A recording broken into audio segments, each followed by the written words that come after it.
Recomeçando, vai ter início a segunda sessão do painel 2 do seminário, subordinado ao tema geral As Forças Especiais nas Operações de Segurança Interna. Será moderador desta sessão o Sr. Tenente-General Carlos Morato Nunes. Serão oradores desta sessão o Sr. Tenente-Coronel Silva, de Angola, e o Sr. General de Brigada Freire Gomes, do Brasil.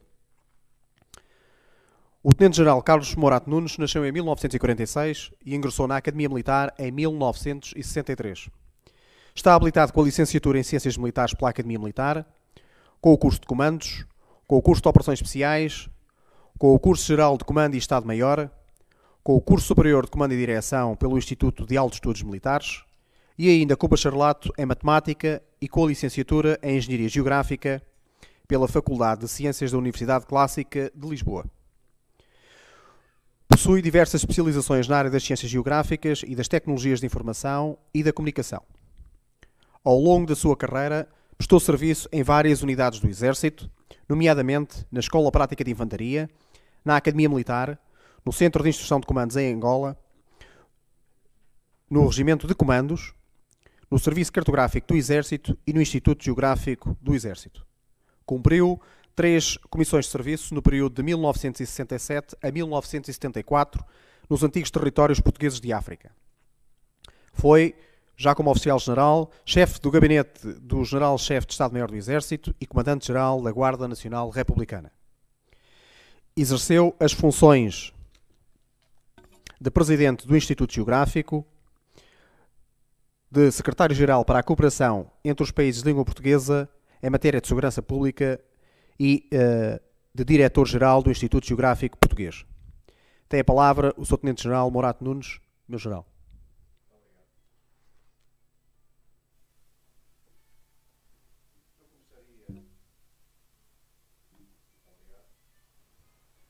Eu começaria, naturalmente, por cumprimentar a Assembleia, na qual há imensas personalidades que muito prezo, amigos de longa data e, em particular, onde estão presentes diferentes elementos dos diversos países que integram a CPLP e constitui, efetivamente, uma mais-valia para este seminário. Naturalmente, também tenho de envolver num cumprimento a Associação de Comandos, que em boa hora, no âmbito das comemorações dos 50 anos das tropas de comando, resolveu encerrar, digamos, esta série de atividades comemorativas com este seminário e com esta reflexão acerca das forças especiais dos diferentes países da CPLP, naquilo que é a sua intervenção nas diferentes áreas, quer nas natureza militar, propriamente dita, ou defesa, se assim quiserem entender, e a sua intervenção na segurança pública, também vulgarmente designada por segurança interna. A matéria que nós nos propomos abordar neste painel, subordinado ao grande tema as forças especiais e a conflitualidade e a insegurança no século XXI, reserva para esta segunda sessão as forças especiais nas operações de segurança interna. E eu direi que este aspecto é, porventura, dos mais, eu não direi complicado, mas é bastante sensível, porque não direi que é diferente nos 8 países, não é? Há mais ou menos uma matriz comum, mas há algumas exceções. Ou seja, em termos de segurança interna, as Forças Armadas, de um modo geral, e nomeadamente as Forças Especiais, de um modo geral, só em situações excepcionais é que intervêm na segurança interna. Mas há experiências, e vamos ouvir aqui falar, há experiências de países em que os seus normativos permitem, ou seja, a sua lei fundamental, a Constituição da República, ou a lei de defesa, ou a lei de segurança interna, ou os conceitos, sejam de defesa, seja o conceito estratégico de defesa, seja de segurança, ou quando ele é misto, já possibilita. Ora, é extremamente importante ouvir estas sensibilidades e ouvir aquilo que é a realidade de cada um destes países. Também, finalmente, para recentrar, se possível, não é que não esteja, ter sempre presente, digamos, o mote deste seminário, ou deste ciclo de conferências, Mas nós estamos a falar fundamentalmente na CPLP. E isto é importante porque é uma matéria que eu considero que é uma matéria relevante. É uma matéria a que naturalmente sou sensível, como a generalidade dos presentes, e que nós temos de preservar e de potenciar. Entramos na segunda década da existência da CPLP, muito tem sido feito nas várias áreas de interesse. Porventura, a área da cooperação técnico-militar e também, de certo modo, na cooperação técnico de segurança ou técnico-policial, tem sido feito também alguma coisa, mas na cooperação técnico-militar muito tem sido feito. É o paradigma daquilo que é a forma de cooperação, mas a CPLP tem funcionado fundamentalmente em relações bilaterais, Estado a Estado, projeto a projeto, etc. A grande força da CPLP, com mais de 240 milhões de falantes, 8 países espalhados por 4 continentes, a força da CPLP está muito, digamos, no multilateralismo, ou seja, importa começar a trabalhar do ponto de vista multilateral. E aí, de facto, temos uma expressão enorme, porque, para além de estarmos envolvidos nos grandes grupos internacionais e nas organizações internacionais, o facto de integrados nas organizações regionais ou nos blocos regionais, nos diferentes continentes onde estamos implantados, temos aí uma força extremamente significativa, que não tem sido devidamente explorada nas diversas áreas, seja na área comercial, na área de investigação, mas também na área militar e na área da segurança. Portanto, há de facto um campo enorme de atuação que pode e deve ser explorado.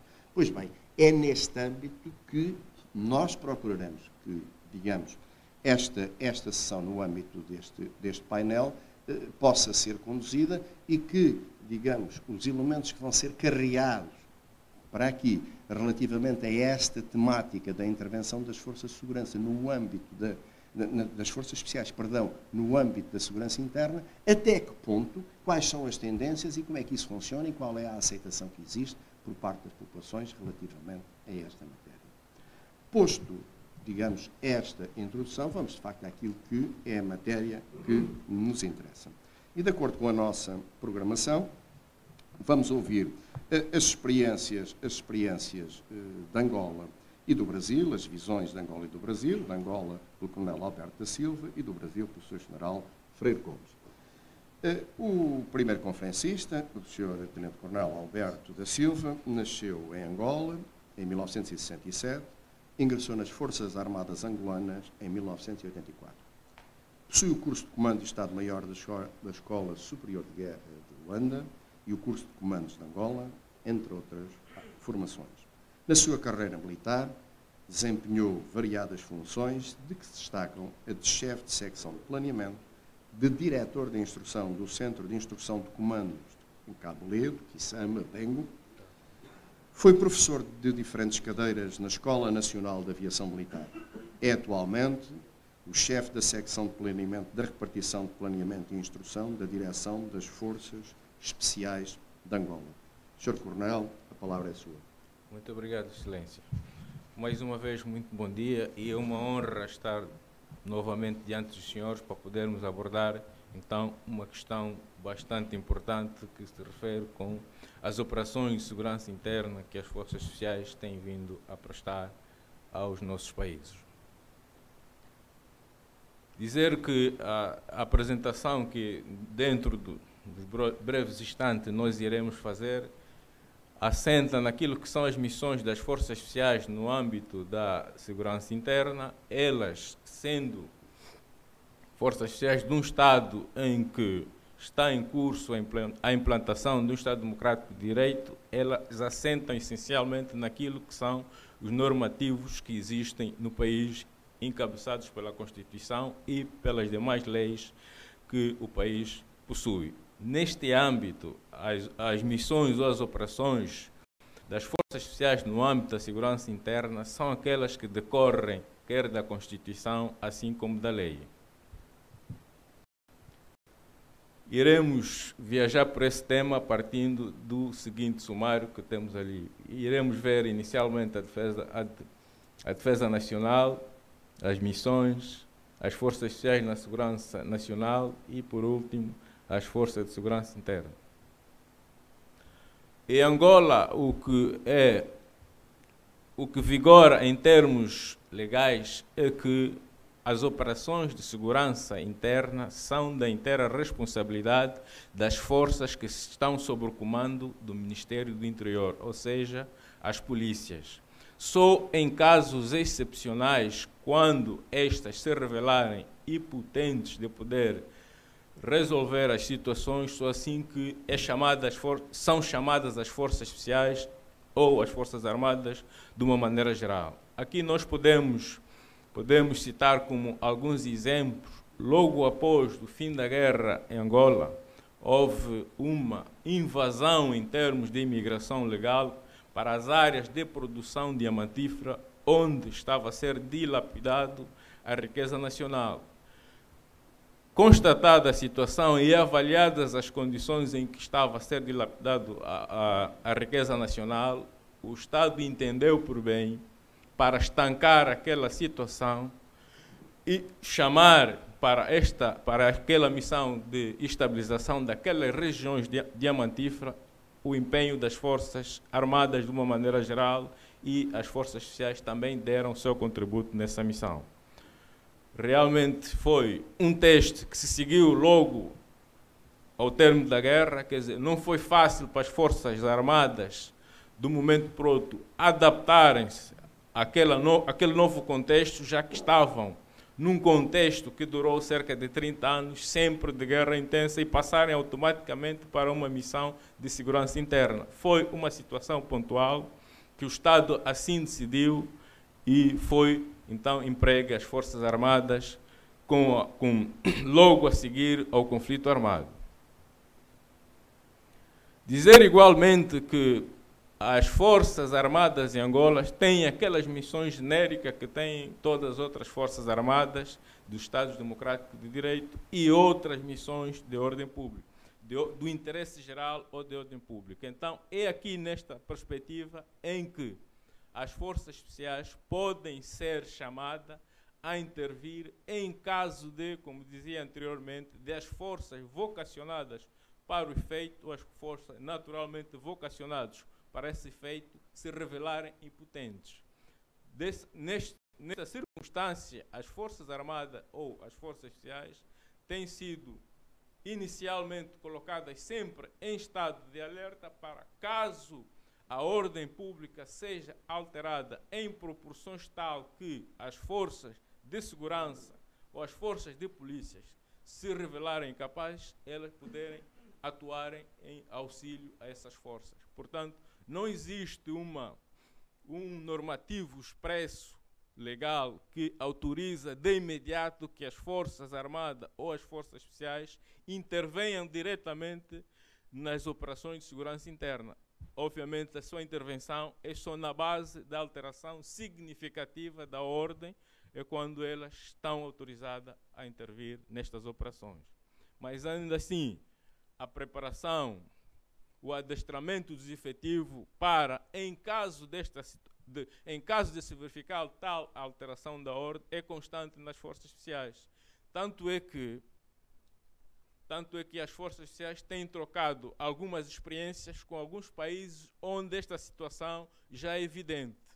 Por exemplo, na região austral do continente em que Angola se insere, temos colhido experiência de países como a África do Sul, que tem larga experiência neste domínio, também com a República de Moçambique, que atingiu a paz muito antes de Angola e tem já alguma experiência nesse domínio, naquela região. No âmbito internacional, as Forças Especiais ou as Forças Armadas têm vindo a procurar adestrar as suas forças partindo dos países onde esta situação é constante e elas são sempre empregos. É o caso, por exemplo, da República do Brasil, onde acompanhamos com muita atenção a questão da pacificação das favelas, onde foi notório o emprego de quase todas as armas que compõem as Forças Armadas. É uma experiência que vamos procurar manter, melhorar, por formas a que as nossas Forças Especiais ou as nossas Forças Armadas, de uma maneira geral, estejam em condições de, se houver uma situação de alteração da ordem, elas podem atuar sempre com a responsabilidade, quer no âmbito do controle dos danos, já que, como vimos nas apresentações anteriores, as atuações das Forças Armadas ou das Forças Especiais no âmbito da segurança interna devem ser bastante precisas, por formas a minimizar os danos colaterais destas missões.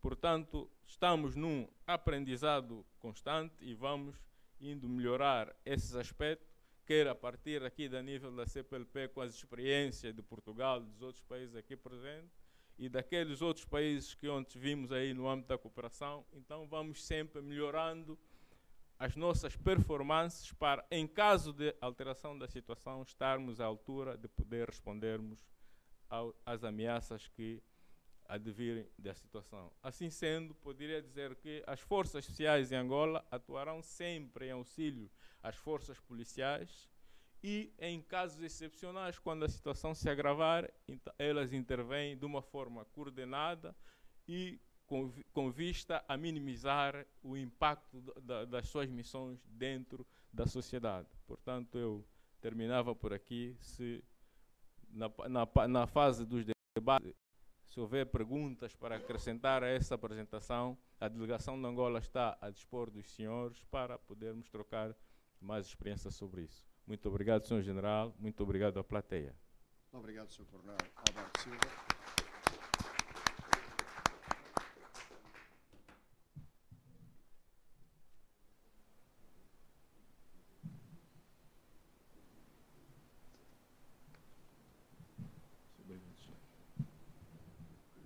Pois bem, tivemos a apresentação por parte da República de Angola sobre a sua realidade relativamente à intervenção das forças especiais no âmbito da segurança interna, digamos com os reflexos resultantes daquilo que são os imperativos legais que o próprio país tem de respeitar. Naturalmente que no período de debate, tal como o Sr. Coronel referiu, poderá entrar em mais pormenores de acordo com o interesse que venha a ser revelado pela assistência. Vamos agora passar para o segundo orador, que nos vai dar, naturalmente, uma visão diferente, o que é muito bom, uma visão diferente de um país com uma dimensão também diferente, com uma organização em termos estaduais, portanto, com os seus 27 estados, com governos próprios, com forças próprias, em que, na realidade, existem forças de segurança de natureza militar, a Polícia Militar, que todos nós ouvimos falar, brasileira, e das diferentes intervenções em que os vemos funcionar, e, portanto, teremos aqui a oportunidade de ver como entroncam as forças especiais em toda esta organização de segurança. O general de brigada Marco António Freire Gomes nasceu no Brasil em 57 e serviu ao longo da sua carreira militar em diversas unidades, em funções de comando, de Estado-Maior e de ensino. Possui diversas qualificações de que se destaca o paraquedismo, os comandos e as forças especiais, obtidas quer no Exército Brasileiro, quer nos Estados Unidos da América. Comandou o 1º Batalhão de Forças Especiais, desempenhou funções na Casa Militar da Presidência da República do Brasil e foi adido militar de defesa em Madrid. É, desde 2011, o comandante da Brigada de Operações Especiais do Exército Brasileiro, sediado em Goiânia, Estado de Goiás, integrado no Comando Militar do Planalto e dependente operacionalmente do Comando de Operações Terrestres.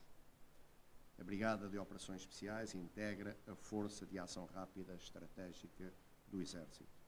Meu general, a palavra é sua. Bom dia. Senhor General Morato Nunes, senhores generais, senhoras autoridades civis e militares, senhores oficiais, senhores veteranos. No dia de ontem eu já tive a oportunidade de agradecer a oportunidade, a honra de estar aqui compartilhando um pouco da nossa experiência e, ao mesmo tempo, compartilhar a alegria do momento vivido por Portugal por ocasião da comemoração dos seus 50 anos de comandos. forma que é sempre agradável e é uma alegria para nós podermos estar aqui e compartilhar um pouco dessa experiência. No dia de hoje, eu tentarei aqui apresentar um pouco mais da nossa vivência em termos específicos do tema proposto, em termos da inserção das Forças Armadas, especificamente eu falarei das operações das tropas especiais do Exército Brasileiro, em algumas atividades em que se fala sobre segurança interna. Bom, nós, então, dentro desse tema, iremos aqui tentar apresentar como os aspectos gerais da participação das tropas de operações especiais do Exército Brasileiro interferem na atividade da Brigada de Operações Especiais e, por que não dizer, na atividade do Exército em termos de segurança, principalmente no que nós chamamos a garantia da lei e da ordem.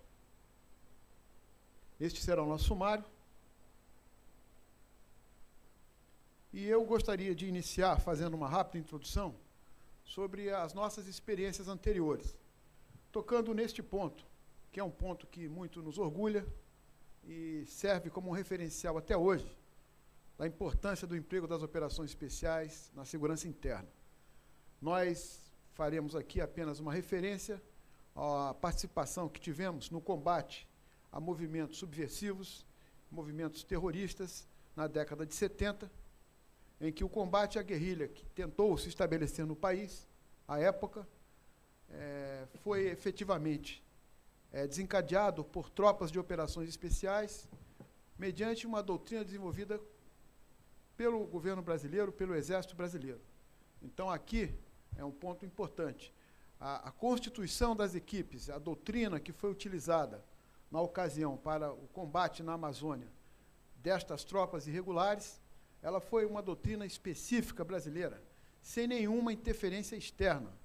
Nós participamos com tropas de operações especiais, comandos e forças especiais, como eu expliquei para os senhores ontem, que é um pouco diferente a concepção apresentada pelos demais países aqui, mas esse tipo de trabalho, especificamente, nos permitiu que tivéssemos uma eficácia no combate a esse tipo de movimento que se instalava, e ele foi efetivamente erradicado, com muito sucesso. Bom, eu vou iniciar aqui, e eu procurarei tocar aqui, porque o tempo é curto, em apenas duas situações envolvendo a Operação Arcanjo no Rio de Janeiro, que é uma operação em que, efetivamente, nós obtivemos uma participação exitosa, com peculiaridades, nem tudo são flores nesse tipo de atividade, muito pelo contrário, lembrando sempre que, como todos os demais países aqui, não somos um exército de ocupação, somos exército brasileiro, do povo brasileiro, e ali estamos para cumprir a demanda que aquele povo assim o determine. Bom, é uma operação de garantia da lei e da ordem o que aconteceu ali, né? E o importante, e aqui eu vou fazer uma ressalva, aproveitando já que o nosso coronel acabou de falar, que a Constituição brasileira é muito clara com relação à participação das Forças Armadas. Em linhas gerais, a participação das Forças Armadas ela se dá pela Constituição na defesa da pátria, dos poderes constituídos, né, e na garantia da lei e da ordem, quando solicitado por um dos poderes. E aonde está o fator importante do emprego das Forças Armadas, no nosso caso? Para que os senhores entendam e a gente possa ganhar tempo aqui, no caso específico do Rio de Janeiro, a intervenção da Força Armada ela só ocorre mediante uma solicitação formal do governo do Estado, seja qual for o Estado, no caso aqui do Rio de Janeiro, por exemplo.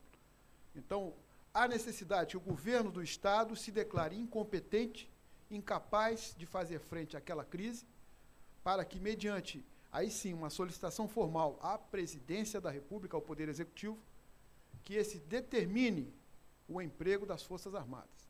E aqui uma peculiaridade. As Forças Armadas elas não são empregadas em apoio à polícia. As Forças Armadas não são empregadas a apoio a uma ação estadual. Quando, nesse caso, o Estado se declarou incompetente, o Estado, no caso, por exemplo, o Rio, que não chegou a acontecer exatamente assim, mas apenas para explicar juridicamente um pouco, a Força Armada ela assume o comando das operações e assume a polícia. Então, jamais se subordina ao Estado, à polícia estadual, ou à municipal, ou à polícia federal.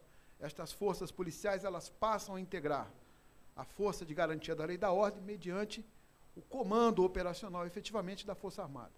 E o Rio de Janeiro não foi diferente. Então, esse é um aspecto importante. Essa diretriz, ela determinou a preparação de uma força de pacificação, né? Houve um acordo, e aqui eu faço uma ressalva. O governo do Estado do Rio de Janeiro, ele solicitou, ele não se declarou incompetente, ele tinha as suas forças policiais, apenas, dado ao momento e a necessidade de que aproveitasse a estrutura de apoio militar, a Presidência da República decidiu empregar as forças, naquele momento, pontualmente. E o Exército, juntamente com a Marinha, assumiram o controle operacional da área e as polícias militares passaram a integrar, naquilo que competia a elas, as operações sob a coordenação militar da área, né? Isto foi importante, esses aspectos todos foram discutidos, isso não foi uma decisão simples, foi bastante complexa, até que as tropas efetivamente pudessem participar da atividade, né? E é importante lembrar que isto aqui foi um aspecto geral, eu procurei sintetizar aqui qual seria a missão da Força Armada no local, era justamente isso. Quando falamos em força adversa, nós entendemos que aqueles criminosos, que ali são bandos, são grupos de traficantes, lembrar que o que nós queríamos era justamente, né, naquela fase, conquistar o apoio da população e contribuir para a não interferência. E aqui cabe uma observação.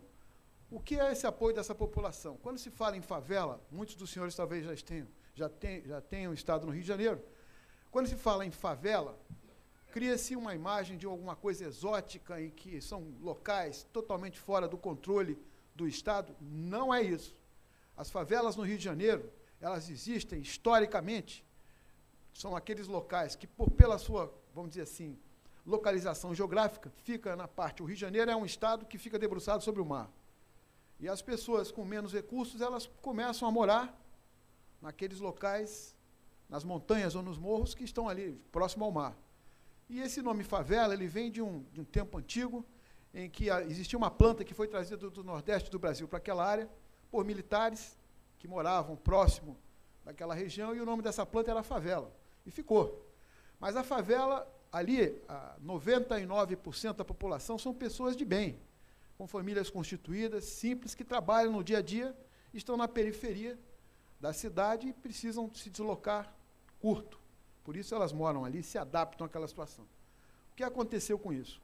Como são áreas que o crescimento foi desorganizado, criou-se uma estrutura em que o banditismo, o ilícito, o tráfico de droga, ele cresceu ali dentro. E é difícil para aquela população, se não houver um controle efetivo policial, que não é fácil também. A polícia tem as suas características positivas, mas também temos, como em qualquer parte do mundo, o problema da corrupção policial. Isso é uma realidade. Aqui eu não estou criticando a nossa polícia, apenas constatando uma coisa que é mundial. E esse convívio dos ilícitos com aquela população que está ali dentro, em locais grandes e complexos, levou a que se criasse uma imagem da favela como uma coisa... E, realmente, nós tivemos momentos em que essas favelas, o controle do dia a dia das populações ali ficava complicado, porque a bandidagem está ali armada, aquela senhora humilde que trabalha ali, às vezes o filho dela está ameaçado pelo amigo que é bandido e assim por diante. Esse comprometimento faz com que a população, e aqui onde nós chegamos, ela se omita com receio de represálias, né? Então, esse foi, vamos dizer assim, não em termos militares, mas em termos políticos, o que se buscava. Como falamos aqui, é onde a gente teria que trabalhar com o mínimo de dano colateral possível. Um outro aspecto, antes de nós começarmos aqui a desenvolver a atividade do Morro do Alemão, é o problema da pacificação. Esse termo é um termo que nós tomamos muito cuidado com ele. Nós tivemos um aspecto de pacificar no Haiti, a força de pacificação, fruto da ONU, da pacificação Gorro Azul, e esta ideia, ela migrou para o Rio de Janeiro, fruto da experiência que o governo estadual verificou no Haiti, transferiu a ideia de pacificação para os morros no Rio de Janeiro. É um aspecto perigoso, do ponto de vista político, se falar em pacificação dentro do próprio país. Porque quem vê de fora e vê alguém com um gorro azul lá dentro, força de pacificação, o Brasil tem o que lá dentro? E não se trata disso. A pacificação aqui ela foi muito mais no sentido político de dizer vamos acalmar e tentar dar tranquilidade e paz à população local. Mas não se pacifica bandido e polícia. No momento que se fala pacificação, pode dar a ideia de que estão no mesmo nível. Não estão. Polícia é autoridade institucional. Bandido é bandido. Não se pacifica isso, se controla o bandido. Então, é um aspecto importante que eu gostaria de frisar aqui. Bom, as fases da operação, elas se caracterizaram justamente. Nós tivemos aqui uma perturbação da ordem pública que chegou num ponto preocupante. Houve uma solicitação do governo estadual e decidiu-se, então, o restabelecimento da ordem pública. A nossa tropa ela atuou efetivamente, isso foi escrito, foi um acordo Estado com o governo federal, de que nós tínhamos data e hora para sair, para entrar e para sair. As Forças Armadas não são polícia, elas atuam em apoio policial, em alguns casos, no caso aqui foi muito claro, a previsão era de 1 ano apenas, ainda ficamos mais 7 meses. Hoje já está sob o controle total da Polícia Militar do Rio de Janeiro e, efetivamente, em julho desse ano, foi consolidado a ordem pública. Tivemos aqui algumas situações ainda de definição legal, mas sem nenhum tipo de problema. E aqui o mais importante, talvez, para os senhores, é entender a complexidade. Nós estamos falando aqui do que é esta tal favela. Na verdade, não é a favela. Aqui é uma parte do Rio de Janeiro, não é Ipanema e Copacabana, mas são morros, e as pessoas vão criando, vão construindo, comprando, e sobe morro, desce morro, não há um limite. E essa foto não é antiga, nós estamos aqui em 2011, para vocês terem uma ideia da complexidade de como controlar isso. Né? E aqui o perímetro, para vocês terem uma ideia, do Complexo do Alemão e Complexo da Penha, porque, na verdade, foram 2 os locais em que nós atuamos, em que se chegou à necessidade de interdição, especificamente nessa área. Por quê? No Rio de Janeiro, em todos os morros, ou vamos dizer assim, favelas, eu não gosto muito desse termo favela, porque se discrimina a população de bem que está ali, que não tem nada a ver com isso. Mas o fato é o seguinte, aqueles controles do tráfico de droga em determinadas áreas faz com que nós tenhamos brigas, disputas entre essas quadrilhas, entre eles. A mídia, às vezes, exagera um pouco, às vezes mostra uma parte muito focada, e a gente não tem uma ideia do complexo que é. Aqui, por exemplo, nós tínhamos facções, de um lado e de outro, brigando entre elas. Se ficassem só entre elas, não haveria problema, eles se acabam entre eles. Mas o problema é que quando começa a interferir com a população. Né? Então, essa área foi efetivamente cercada pela nossa Brigada de Infantaria Paraquedista, e a partir daí só se entrava e só se saía daí por um único local. O comandante da Brigada Paraquedista assumiu o controle da área, e diversos tipos de tropa, a partir daí, passaram a atuar. Aonde as operações especiais atuaram? Em 2 frentes, porque a nossa brigada, uma outra brigada, como a Brigada de Infantaria Paraquedista, também uma força estratégica, de ação rápida. Nós atuamos no treinamento, fruto da experiência do Haiti, das tropas que adentrariam aqui. Atuamos com tropas de operações psicológicas, não para fazer um trabalho de, vamos dizer assim, de combate, de guerra psicológica, mas apenas para que o impacto e essa pacificação, como chamavam, fosse feita da maneira mais suave possível. Né? Então, as tropas de operações de comandos, por exemplo, não entraram aqui. Elas não foram autorizadas nem a chegar perto, justamente porque o tipo de ação que se buscava não era esse. Já as tropas de forças especiais, na preparação de tropa, nos dados de inteligência, na identificação dos locais onde realmente haveria a necessidade de uma participação efetiva da polícia, que é quem entrava quando determinado, foi feita pela Brigada de Operações Especiais. Então, aqui o Complexo da Penha e do Alemão, um pouco mais de perto, e aqui algumas imagens para que os senhores entendam a dificuldade. A população daquele pedacinho ali, né, aqui várias comunidades, cada morro daquele é uma comunidade. Tem um chefe da comunidade, tem um líder, que é aquela pessoa de bem também, que trabalha ali, conhece todo mundo, e traz os seus problemas para a administração local e assim por diante. E esses são os problemas que convivem no dia a dia dessas favelas. A presença de comandos criminosos, né, no caso específico ali do Comando Vermelho, que eles se autodenominam Comando Vermelho, problema de armamento, tráfico de droga, que é a razão de tudo isso aqui, e os serviços clandestinos.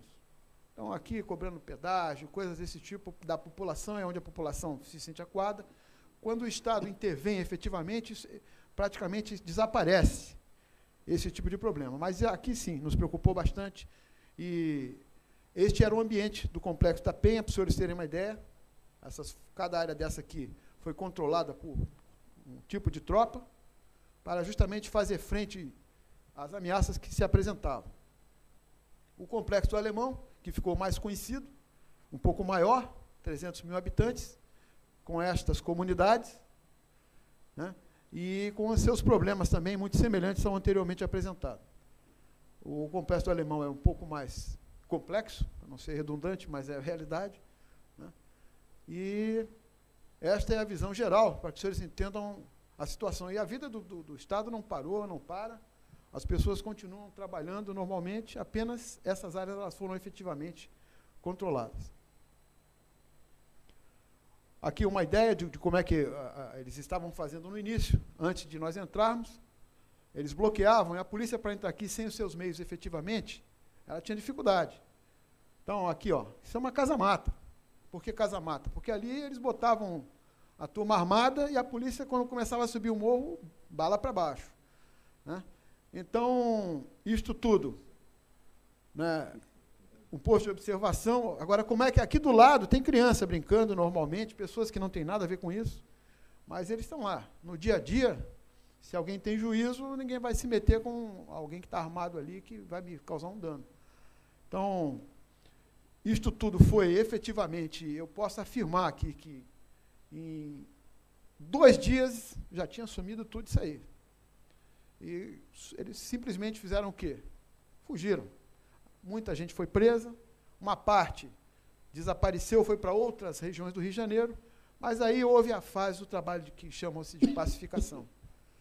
Convencimento da população, da necessidade de que não compartilhassem com determinadas situações, isso melhorou muito, né? Claro que sempre traz o desgaste, como foi me perguntado ontem pelo coronel de Angola aqui, é natural, a presença do Exército em qualquer lugar, no começo, flores, muito bom, palmas, uma semana, 2, a dona Maria, que está atrasada para o trabalho, já tem uma barreira, a identidade, poxa, está me atrasando aqui, já começa. Com o tempo, isso vai ficando já uma coisa antipática, é natural, e aí é que está a sabedoria de saber entrar na hora certa, mas principalmente sair na hora certa, né? Então, aí aqui a infraestrutura desses postos, ó, tinham retransmissora e por aí vai, né? Então, aqui começou o trabalho prioritário justamente junto à população local, né? A Brigada de Infantaria Paraquedista, pegar um paraquedista e colocar aí para ficar distribuindo papel, parece um contrassenso.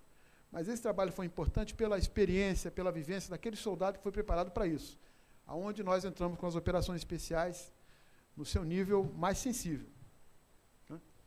Foram realizadas várias ações, como foi visto aqui, aliás, perdão, inclusive com a parte de operações psicológicas nesse nível, apoiando as medidas governamentais do Estado para que a população entendesse. Contato pessoal, e aqui eu volto a falar, e não me canso de falar isso, nosso DNA português, chegar junto, porque existe uma coisa muito importante. Estava até conversando hoje com o nosso adido aqui, a maneira como se ajuda alguém, eu ganho um inimigo ou um amigo. Se eu sei ajudar, sem humilhar, eu ganho um amigo. Mas se eu for ajudar, impondo essa ajuda como se fosse ali uma obrigação, eu vou ter problema. E aqui é justamente eu agradeço aos nossos DNA português aqui, essa capacidade de chegar junto e de se misturar e de sermos isso aqui. Bom, E aí foram feitas várias mídias sociais com as escolas, nós entramos muito nas escolas, apoiando os governos estaduais, de forma a chegar no final. Foram feitos testes de avaliação e a população aprovou efetivamente isso aí. Bom, a conclusão que nós chegamos é que antes, aquilo que parecia... Isso aqui foi trabalhado, por exemplo, pelos bandidos. Quando eles souberam que o Exército ia entrar, eles pegaram aquela população mais ligada a ele e começaram a fazer protestos. Fora o Exército, não queremos aqui, não sei o quê. E, em seguida, no final, já não queriam que saísse mais a Claro, porque voltou a ter uma vida normal de tranquilidade a cidade. Então, eu entendo que foi uma operação bastante exitosa, preocupante, porque não deveria ser uma regra, nem deve. Isto é uma exceção. As Forças Armadas não devem ser, em princípio, empregadas nessa atividade, mas nós temos as nossas polícias. Tá? Eu vou passar aqui rapidamente a outro tema, me desculpem, porque a gente começa a falar uma coisa, puxa outra, esquece o tempo, daqui a pouco o general vai me botar para fora aqui do tablado. Estamos contentes. Eu vou aqui tentar falar agora sobre o outro aspecto, que é o da prevenção e combate ao terrorismo. É também um aspecto de segurança nacional. E nos preocupa muito. Por quê? Os grandes eventos que vêm pela frente, até 2016, pelo menos, com as Olimpíadas. E aqui eu fiz questão de atitude de introdução, lembrar esse aspecto. Talvez o grande marco que ficou sendo o 11 de setembro, ele não tenha sido exatamente o marco, apenas ele caracterizou uma realidade que nós já vivíamos e não queríamos enxergar, que mudou o tipo de terrorismo. O terrorismo hoje ele tem essas características, né, e que está, vamos dizer assim, a permear o mundo. Não há hoje país no mundo que diga assim, não existe terrorismo. No Brasil, por exemplo, nós juridicamente não temos nem ainda uma qualificação para terrorismo, porque o brasileiro não entende, não vê terrorismo no território nacional. É uma atividade, mas ele existe.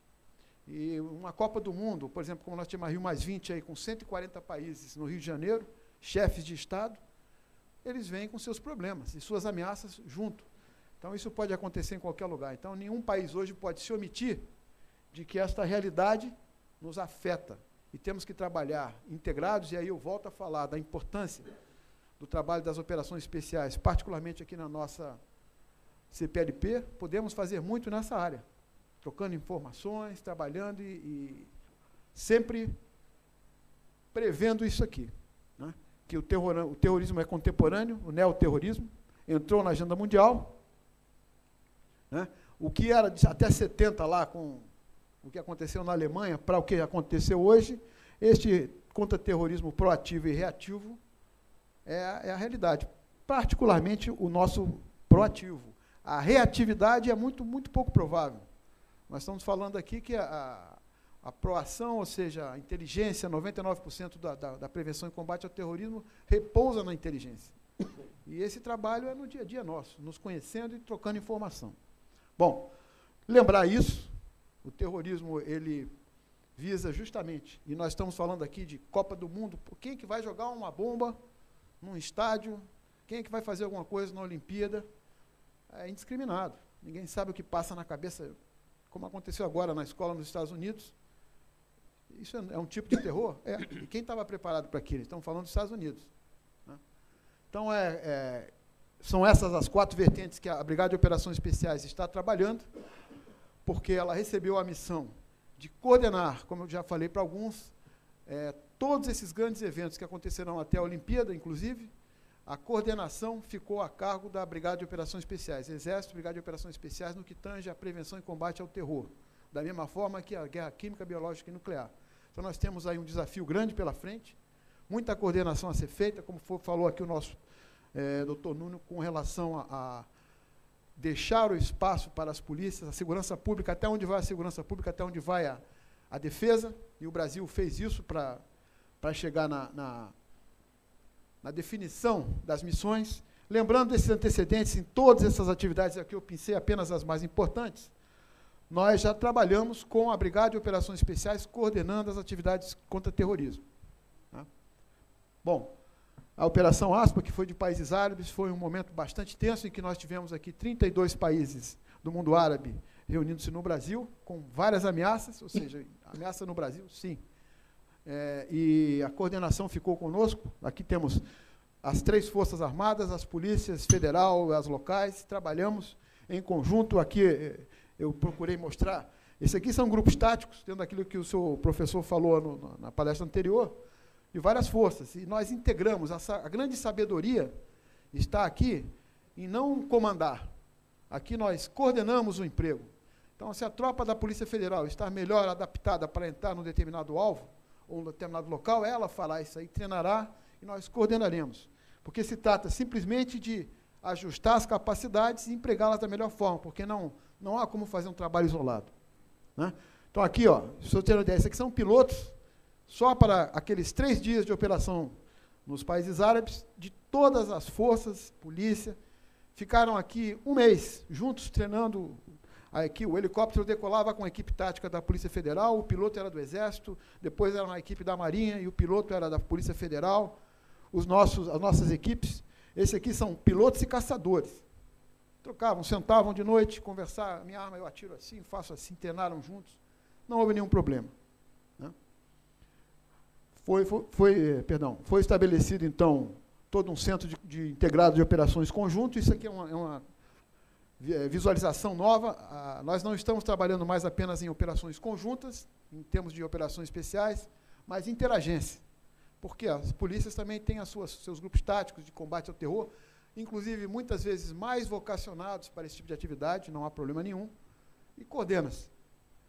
Então, aqui na Rio+20, que já foi um pouco mais complexo, aqui alguns do local de coordenação nosso da parte contra terror.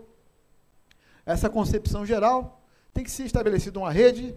O Ministério da Defesa, por atribuição, ficou responsável pelo contra-terrorismo, como eu falei, a segurança pública, cuidando de outras áreas. Né? Serão estabelecidos esses centros de defesa de área, justamente para coordenar os centros de coordenação tática integrados, que coordenarão a parte tática de combate ao terror. E a missão desses centros táticos é assessorar esses comandos de área. Então, nós teremos um general, por exemplo, na região do Comando Militar do Leste do Rio de Janeiro, que é o responsável pela coordenação de tudo, junto à segurança pública, Ministério da Justiça, a interface com o Ministério da Defesa.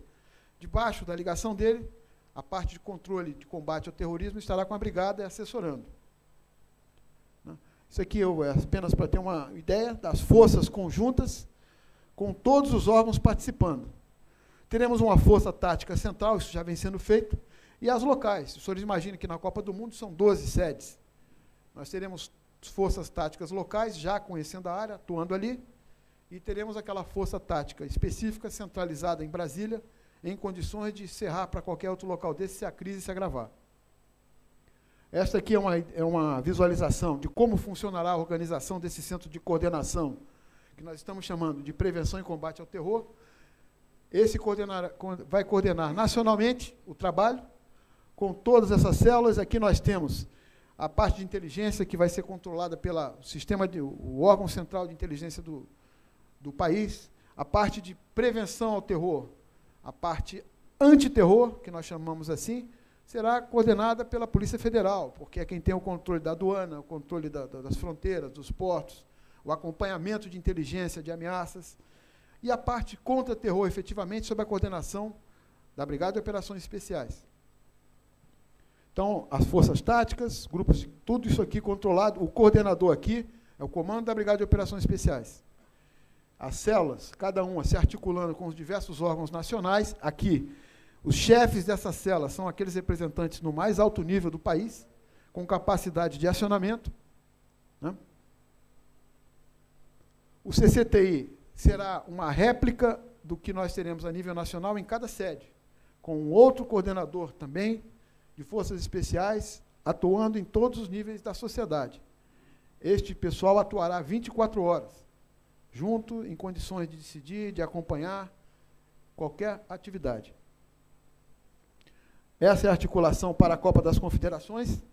Então, o Ministério da Defesa, dentro daquelas áreas que ficaram de responsabilidade das Forças Armadas, como o controle do espaço aéreo, espaço marítimo, contra-terrorismo, são áreas de atribuição do Ministério da Justiça. Outras são do Ministério do Ministério da Defesa, outras serão do Ministério da Justiça.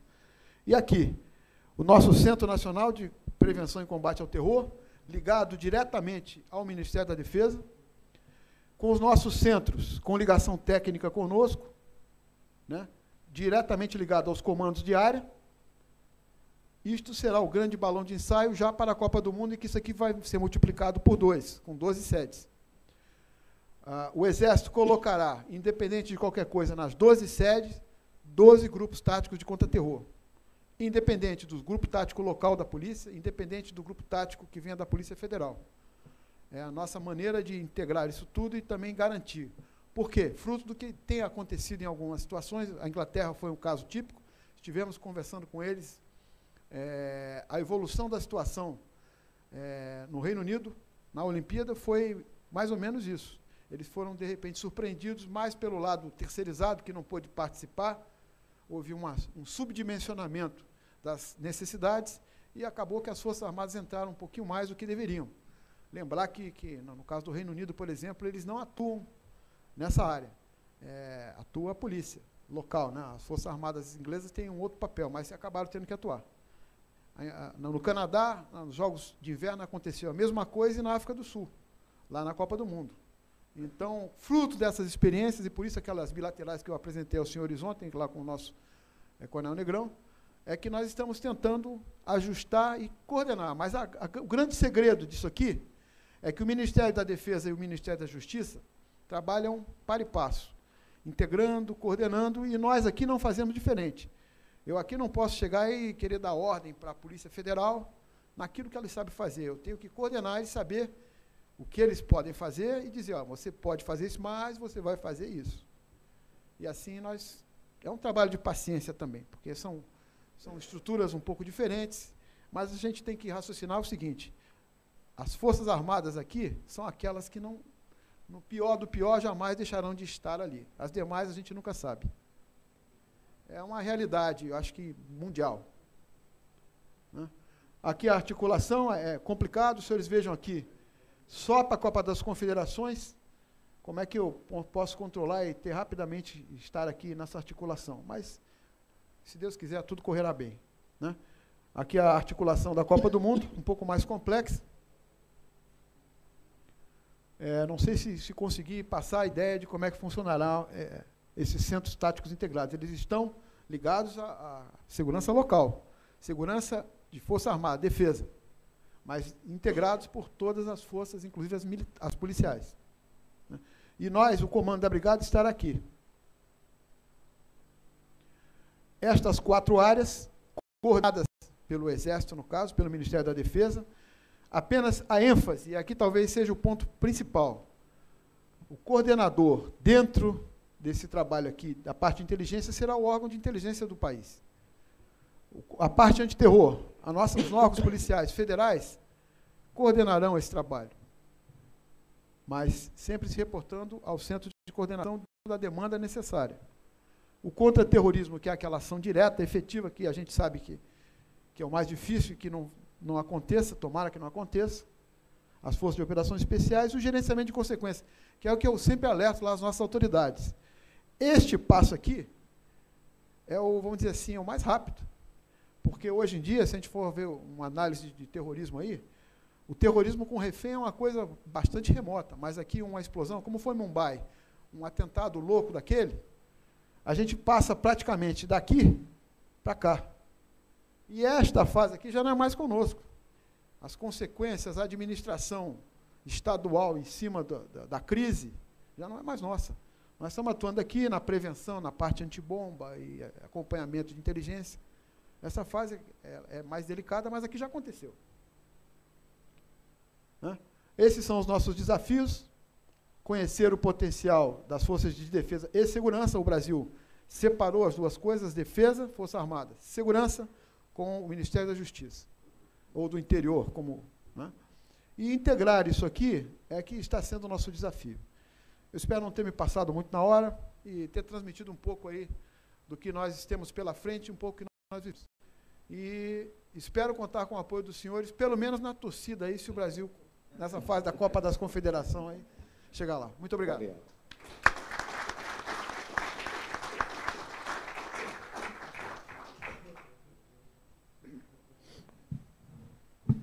Muito obrigado, Sr. General. Tivemos a oportunidade nesta apresentação, por um lado, de constatar uma realidade substantivamente diferente, enfim, daquela que vivemos em Portugal e que é vivida na generalidade dos países que integram a CPLP, mas para lá de termos a possibilidade de conhecer do ponto de vista conceptual, do ponto de vista teórico, quer fundamentado, quadro legislativo, quer, digamos, na forma operativa, houve ainda a possibilidade de nos apresentar, por um lado, realidades que já existiram e que nós fomos acompanhando, enfim, ao longo da comunicação social e particularmente da televisão, relativamente àquelas áreas, enfim, alvo de marginalidade que circundam o Rio de Janeiro e, portanto, que foram operações extremamente bem conseguidas e que ficámos com uma ideia perfeita de como as Forças Armadas atuaram, integraram, coordenaram naquilo que tinham a coordenar e assumiram e nunca ficaram sob a dependência de forças policiais. E, paralelamente, na forma como já estão a ser preparados dois eventos que são extremamente importantes, o Campeonato do Mundo, a Copa do Mundo, como foi designada, e os próprios Jogos Olímpicos. E, sem prejuízo das perguntas que venham, mas eu penso que o Sr. General, sem querer, fez um grande desafio a todos nós, membros da CPLP, porque nestas coisas devemos, como eu digo, a cooperação, para além de bilateral, deve ser multilateral, e temos, nestes dois eventos que irão ocorrer no Brasil, enfim, nos próximos 4 anos, a possibilidade, se assim for entendido, obviamente, pelos Estados, pelas Forças Armadas e pelas Forças de Segurança desses países, de acompanhar e promotar e aprender, porque é assim que acontece. Eu recordo que na Europa isso tem acontecido, com a organização quer dos campeonatos da Europa, quer dos campeonatos do mundo, em que tem havido permuta nas forças de segurança e, portanto, troca de informações e mesmo as forças de segurança têm atuado noutros países, através de normativos próprios que foram elaborados para o efeito, mas nós temos, de facto, aqui um campo extremamente importante, se vier a ser naturalmente considerado como oportuno e desejável, como eu digo, pelas Forças Armadas e pelas Forças de Segurança. Face a estes dois cenários que nos foram apresentados, quer pelo Sr. General do Brasil, quer pelo Sr. Coronel de Angola, sobre a participação das Forças Especiais na segurança interna. O debate está aberto ao auditório e apresentem as questões que entenderem. Naturalmente, percebo que algum aspecto possa estar prejudicado face às apresentações que já foram feitas pelos mesmos intervenientes relativamente às unidades em si e, portanto, as unidades, as forças especiais, quer de um país, quer de outro, já são conhecidas pela apresentação e algumas conhecidas através da vivência e da cooperação técnico-militar que tem existido e, portanto, digamos, estamos a falar um pouco em casa, mas eu procuraria que fosse centrado, se possível, naturalmente, as questões, digamos, nesta matéria da intervenção na segurança interna, naquilo que, em sentido lato, se chama a atividade policial.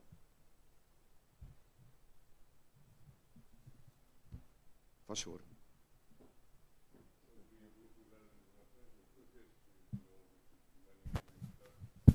Tinha aqui portanto, uma questão a formular.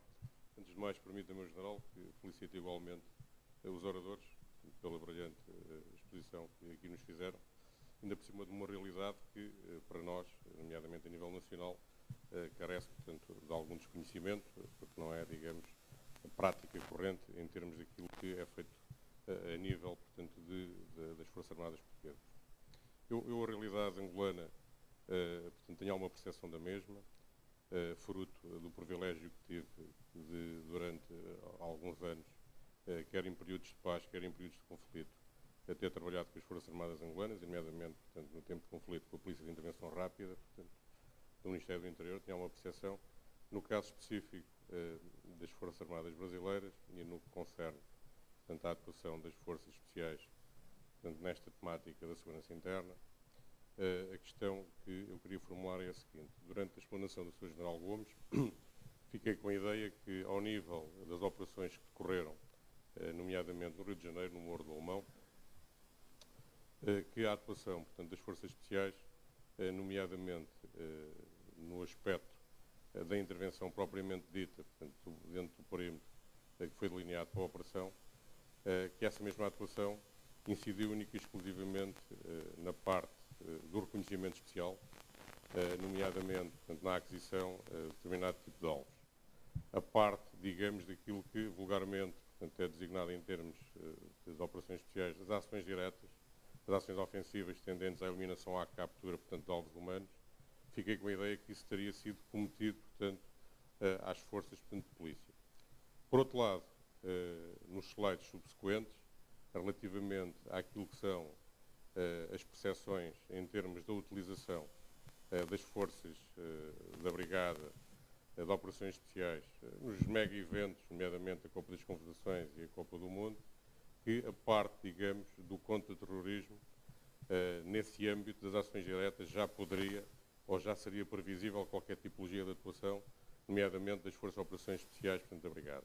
Portanto, a dúvida é qual é que é, efetivamente, a complementaridade que existe entre as forças especiais das Forças Armadas, designadamente da Brigada, e as Forças Especiais da Polícia, designadamente o BOP, qual é que é a complementaridade e se existe, efetivamente, alguma sobreposição naquilo que são as suas missões e os seus conceitos de emprego. Esta é a questão. Muito obrigado, Sr. Amorim. Bom, foi ótima a pergunta, porque uma coisa que eu esqueci de explicar pelo tempo é que a essência da necessidade da atuação do Exército nos morros do Alemão e no complexo lá da Penha foi para garantir que a polícia tivesse condições de se estabelecer efetivamente naqueles pontos de controle e criar o que eles chamam hoje de unidades pacificadoras. Na verdade, quartéis da polícia naqueles locais. Então, muito mais do que combater a criminalidade, que não era o objetivo das Forças Armadas ali, era propiciar condições de que a polícia pudesse recolocar suas forças permanentemente, com obras, por isso que levou um ano, naqueles locais. Então, a presença das Forças Armadas foi nessa direção. E o trabalho policial ele continuou sendo desenvolvido, coordenado. Bom, aonde que entra essa complementariedade? Por que não, justamente não foi usada a ação direta? Talvez a primeira parte da sua pergunta. Justamente por isso, porque não era intuito das Forças Armadas conter a criminalidade. Era apenas, como eu já falei, o outro objetivo. Colocar uma tropa de operação especial, ação direta ali dentro, não cabia. Isso aí fazia parte do trabalho da polícia. Trabalhamos, como eu já falei, no treinamento, na preparação da própria polícia em algumas atividades, especificamente, e nas operações psicológicas. Bom, aí vamos agora para os grandes eventos. Aonde entra essa complementariedade? Aí entra um lado histórico. Historicamente, a formação das polícias no Brasil, inclusive a Polícia Federal, ela tem um componente das Forças Armadas muito forte, porque a grande parte dos oficiais e daqueles delegados, os mais antigos, que estabeleceram a estrutura policial, ela veio das Forças Armadas. Foram tenentes, foram cabos, soldados, que dali foram ascendendo, e, vamos dizer assim, a mentalidade, o espírito organizacional das Forças Armadas, ele se enraizou ali. O BOP, que até foi motivo de filme, né, o tal do Tropa de Elite, eu digo isso por acaso, eu participei como tenente da preparação das primeiras tropas do BOP, e temos amigos lá até hoje. Da mesma forma que o Comando de Operações Táticas da Polícia Federal, na preparação deles. Eles começaram com, por exemplo, as operações contra terror na Polícia Federal em 1989. Eu já era instrutor e tive a oportunidade de formar a primeira turma deles. Não por ser a minha pessoa, mas eu vivi por um acaso esse momento. Nós estamos trabalhando com essa parte de combate ao terror nas forças, no Exército e Forças Especiais, desde 1957. Então, uma bagagem muito grande que foi passada. O BOP tem as suas tropas hoje, que eles chamam de tropas de operações táticas, de operações especiais, em que eles, toda a carga de ensinamento doutrinário deles, eles pegaram conosco. E hoje desenvolve muito bem o trabalho, tem excelentes equipes, tem as suas peculiaridades e as dificuldades. Mas aqui é um ponto importante que você tocou e eu deixo para reflexão aqui dos nossos operadores especiais aqui dos nossos países. Caracterizar as operações especiais, e vai naquilo que o doutor falou, todo mundo é especial, não precisa de especial. Nós temos que diferenciar o que são operações especiais militares, em que o impacto estratégico a ser atingido, alcançado é o outro, e as operações especiais policiais, que são específicas, também são especiais no ponto de vista deles. Essa distinção, na prática, nós militares sabemos qual é. É efetivamente o emprego, né, quando é empregado. Mas no dia a dia, do tenente com o delegado, com o policial militar, eles entendem que somos todos especiais. Né?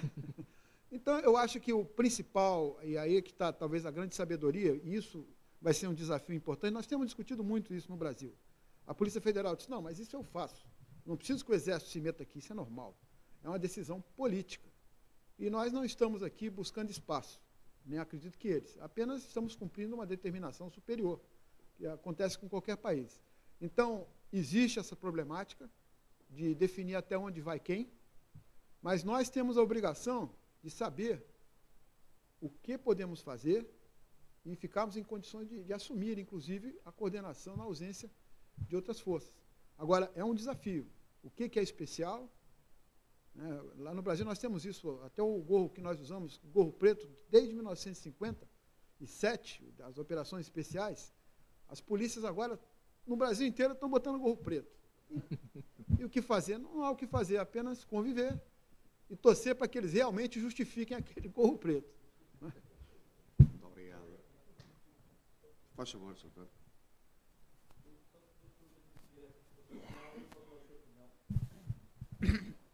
Há bocado, quando estava a falar das experiências internacionais, a Argentina tem forças da Guarda Nacional que estão integradas, muitas vezes em forças expedicionárias, que vão para o estrangeiro. Isso aconteceu nas Malvinas, quer dizer, não foram só forças militares, foram também forças da Guarda Nacional. Minha pergunta era, quando o Brasil envia para o exterior forças de paz que têm forças especiais militares, há também, por exemplo, forças parecidas com o BOP nessas missões ou não? Quer dizer, o BOP também pode agir no exterior ou não?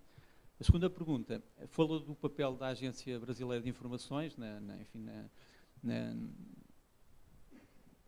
tentativa de criar a cúpula do mecanismo contra o terror.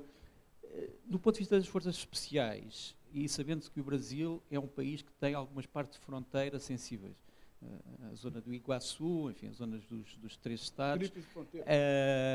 O Brasil, para além da atividade da Agência de Informações, as forças especiais também têm tido colaboração internacional com preparação destes eventos ou não? Quer dizer, tem havido exercícios com países vizinhos, limítrofes. Para o Sr. Coronel, quando falou há bocadinho da Operação Brilhante contra a garimpagem ilegal, nessa operação, que foi sobretudo organizada pela Polícia de Intervenção Rápida, por tropas do Ministério do Interior, conseguiu-se arranjar alguma forma de desenvolver competências de força especial dentro da polícia que, digamos assim, pudessem ser aplicadas em território angolano, sobretudo em zonas de difícil acesso, ou as forças especiais das Forças Armadas são chamadas para esse tipo de situações? Ou a polícia acha que neste momento já tem também forças com doutrina e equipamento de forças especiais que possa acorrer a essas situações? Obrigado, Sr. Doutor. Dizer que as forças especiais da polícia, que compreendem unidades de antiterrorismo, unidades de intervenção rápida, já têm alguma experiência neste domínio. E, neste âmbito, elas têm desenvolvido as suas atividades até ali onde elas podem chegar. Quando elas se revelarem, ou seja, quando as suas capacidades se revelarem infrutíferas para o cumprimento da missão, é ali que surge, então, o auxílio das Forças Armadas nesse sentido. Não sei se respondi à pergunta. Mas existe realmente alguma capacidade em termos policiais neste domínio de forças especiais. E é crescente, tem havido formação em países estrangeiros como a Espanha, por exemplo. O intercâmbio entre as polícias de intervenção rápida e de polícias antiterror é essencialmente a partir de Espanha e outros países. Existe. Com Portugal também tem havido algumas experiências e tem já alguma capacidade nesse sentido, mas sempre que elas se revelarem incompetentes ou incapazes de cumprir, então surge ali a intervenção das forças especiais. Obrigado. Obrigado, Coronel Alberto Silva. Coronel Freire Gomes. Bom, a primeira parte da pergunta do senhor é com relação ao emprego fora, em operações de paz ou equivalente. Primeiro, até foi falado ontem aqui por um dos palestrantes, no caso das operações de paz da ONU, não há previsão de emprego de tropas de operações especiais, até porque aparentemente são conflitantes. Uma coisa é uma missão de paz, outra coisa é uma tropa de direto, ou o que seja. Mas, de fato, e eu posso falar aqui do caso concreto do Haiti, que o que aconteceu? A preparação das tropas, e o momento onde eu até expliquei aqui, tentei explicar um pouco, a carência de estruturas do Estado ali levaram a que as tropas, e não foi só do Brasil, que estavam na região do Haiti, elas tivessem uma participação policial muito forte. O combate, efetivamente, ali, aqueles grupos de bandidos. Nesta aproximação, nós entendemos que a melhor forma de preparar a tropa que iria combater esse tipo, porque o soldado ele não está preparado para o combate policial, não é o normal. Então, nós fizemos a adaptação e o treinamento das tropas militares para esse tipo de situação e, efetivamente, utilizamos forças especiais e comandos na preparação e naquelas missões mais sensíveis em apoio. Não havia um planejamento de uma ação de comandos, por exemplo, no Haiti. Não havia uma ideia de um reconhecimento especial para destruir um alvo estratégico, não é isso. Mas as capacidades daquelas duas tropas permitiram instruir melhor a tropa convencional. Então, foi mais nesse sentido. Bom, o outro lado, sim, nós usamos muito nas missões de segurança das embaixadas, as tropas especializadas, por razões óbvias de emprego de operações especiais. Mas não há previsão, por exemplo, os BOP, as polícias militares estaduais, elas não têm emprego fora do país, previsto. A Polícia Federal, ela tem uma participação, nós temos inclusive um adido aqui da Polícia Federal, aqui em Portugal, que cuida da parte junto à Interpol, acompanhamento de crimes internacionais. Nesse sentido, também não existe a previsão de utilização de uma ação tática fora do país, remoto, de Polícia Federal. Certamente serão as tropas das Forças Armadas, num tipo de ação desse tipo aí. Poderia até trabalhar em conjunto, mas não há previsão. Bom, a segunda parte da pergunta, ela já volta mais para o outro lado, né? Ou seja, eu acredito que o sistema de inteligência do Brasil é o SISBIM. A BIM, ela é o órgão central desse sistema, ela está ligada diretamente ao Gabinete de Segurança Institucional da Presidência da República, e ela é o órgão central, a Agência Brasileira de Inteligência. E todos os órgãos têm participação nesse sistema, não só as Forças Armadas, como todos os ministérios. O que acontece? Para esses grandes eventos, o trabalho de análise de risco, que é fundamental, a parte de inteligência, já está sendo feito pela BIM. Aonde nós nos inserimos nesse trabalho? E ali que é o grande desafio também. As Forças Armadas têm o seu sistema de inteligência, cada força tem o seu, mas nós fazemos parte do sistema acima. A Brigada de Operações Especiais ela é um coordenador, nível tático, para fins de emprego de tropa. Aonde nós vamos entrar no sistema, na inteligência aí? Ao termos uma célula dentro da coordenação, não só a nacional, mas aquelas outras, de inteligência, eu tenho condições de, primeiro, receber do sistema de inteligência aqueles dados que orientem o meu trabalho, para que eu possa acompanhar uma eventual ameaça, da mesma forma que me valer desse sistema até para tirar uma dúvida em alguma situação em que eu necessite um dado de inteligência. Então, os treinamentos para isso, eles já estão sendo feitos, começaram a ser feitos, demandam, inclusive, uma participação da Interpol por intermédio da BIM e da Polícia Federal, e o nosso trabalho é coordenar isso, é manter com que esses órgãos foquem na principal missão. Não sei se eu fiz entender. Muito obrigado, Sr. General. Chegamos ao fim desta sessão. Eu quero General Freire Gomes e ao Coronel Alberto Silva, excelentes intervenções que fizeram, o conhecimento que nos trouxeram, a realidade do seu país que transportaram para esta sala. Naturalmente que o tempo é sempre escasso, haveria ainda mais a conversar, haveria eventualmente fazer agora aqui uma síntese desta realidade e, se possível, também abordar ao de leve, naturalmente, aquilo que é a realidade portuguesa, mas ficará para outra oportunidade. Muito obrigado e vamos terminar a nossa